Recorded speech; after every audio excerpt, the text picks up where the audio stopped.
இந்த மாரி ஒரு 3வது ப்ரோமோ வரும் அப்படின்னு சத்தியமா யாருமே எதிர்பார்த்திருக்க மாட்டாங்க. ஏன்னா, அந்த அளவுக்கு ஒரு சம்பவத்த இந்த 3வது ப்ரோமோல பண்ணிட்டாங்க. ஆனா, இந்த ப்ரோமோவ பார்க்கும்போது எனக்கு ஒரே ஒரு இடத்துல சிரிப்பு தான் வருது. அது என்ன அப்படின்னா, பிக் பாஸ் டீம் என்னென்னமோ பண்ணி இந்த கேம திரும்பவும் மக்கள் பார்க்கணும் அப்படிங்கிறதுக்காக அத எப்படியாவது மேல தூக்கிட்டு வராங்க. கொஞ்சம் கொஞ்சமா ஒரு பில்டிங்கா கட்டி. ஆனா, வீக்கெண்ட் எபிசோட் அப்படிங்கிற பேர்ல கமல் சார் வந்து ஓங்கி ஒரு கல் அடிச்சு, நான் இருக்க வரைக்கும் இந்த வீட்ல மாயா தான்டா வின்னர். நீங்க வேற ஏதாவது பண்ணீங்க அப்படின்னா, நான் அப்படி தான்டா கல் அடிச்சு கலச்சு விடுவேன் அப்படிங்கிற மாரி ஒரு சம்பவத்த பண்ணி விட்டு போயிறாப்ல. அத நினைச்சப்ப சிரிப்பு வருது. அப்படி என்னடா இந்த 3வது ப்ரோமோல சம்பவம் இருக்கு அப்படின்னு கேக்குறீங்களா?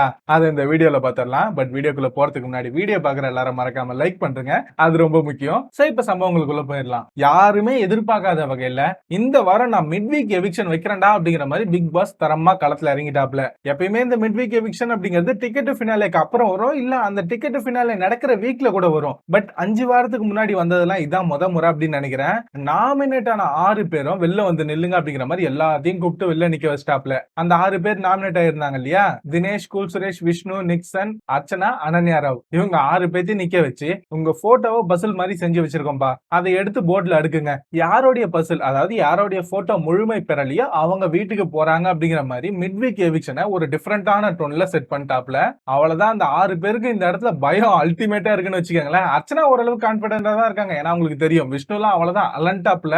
எனக்கு தெரிஞ்சு இந்த மிட் வீக் எவிக்ஷன்ல மேபி கூல் சுரேஷ் அனுப்புறதுக்கு வாய்ப்பு இருக்கு அப்படின்னு நினைக்கிறேன். இன்னும் கொஞ்ச நேரத்துல எப்படி இருந்தாலும் டீடைல்ஸ் எல்லாம் வந்துரும். அது வந்தது அப்படின்னா அதை கலெக்ட் பண்ணி உங்களுக்கு சொல்றேன். ஏன்னா அவர் நேத்து எகிரி குதிக்கிற லெவலுக்கு போயிட்டார் இல்லையா? பர்ஃபார்மன்ஸும் பெருசா பண்ணல நேத்து. இன்னைக்குதான் ஏதோ புறா வேஷம் போட்டு சுத்திக்கிட்டு இருக்காப்ல. அதனால இவர் அமிச்சிடலாம் அப்படிங்கிற மாதிரி பிக் பாஸ் இந்த மாதிரி முடிவு பண்ணிட்டாங்களா என்ன அப்படின்னு தெரியல. பட் இந்த வாரம் இப்பவே ஒரு ஆள் அனுப்பிச்சிட்டு வீக்கெண்ட்ல எத்தனை பேர் அனுப்புவாங்க அப்படின்னு தெரியல. ஒருவேளை வீக்கெண்ட்ல டபுள் எவிக்ஷனா இருந்தது அப்படின்னா விஷ்ணு வெளியில போறதுக்கு அதிகமான வாய்ப்பு இருக்கு. இன்ஃபேக்ட் கூல் சுரேஷ் ஆல்ரெடி ஓட்டு நிறைய வாங்கி 3வது இடத்துக்கு போயிட்டாப்ல. இப்ப கடைசி 3ல இருக்கிறது விஷ்ணு, நிக்சன், அனன்யா ராவ். இந்த 3 பேர் தான் கடைசியில இருக்காங்க. ஆனா எனக்கு தெரிஞ்சு இன்னைக்கு கூல் சுரேஷ் வீட்டுக்கு போறதுக்கு நிறைய வாய்ப்பு இருக்கு. ஏன்னா அவரே வீட்டுக்கு போனா அப்படின்னு கேட்டுக்கிட்டே இருந்தார் இல்லையா? சோ அதனால. ஆனா இந்த மாதிரி மிட் வீக் எவிக்ஷன் அப்படிங்கறது 5 வாரத்துக்கு முன்னாடி வைப்பாங்க அப்படிங்கறத யாருமே எதிர்பார்க்கல. ஏன் இன்ஃபேக்ட் நானே கூட எதிர்பார்க்கல. நேத்து இந்த மாதிரி நடந்திருக்கு அப்படின்னா ஏதாவது ஒரு இடத்துல இன்ஃபர்மேஷன் லீக் ஆயிருக்கும். பட் அந்த மாதிரி எந்த வித இன்ஃபர்மேஷனும் வரல.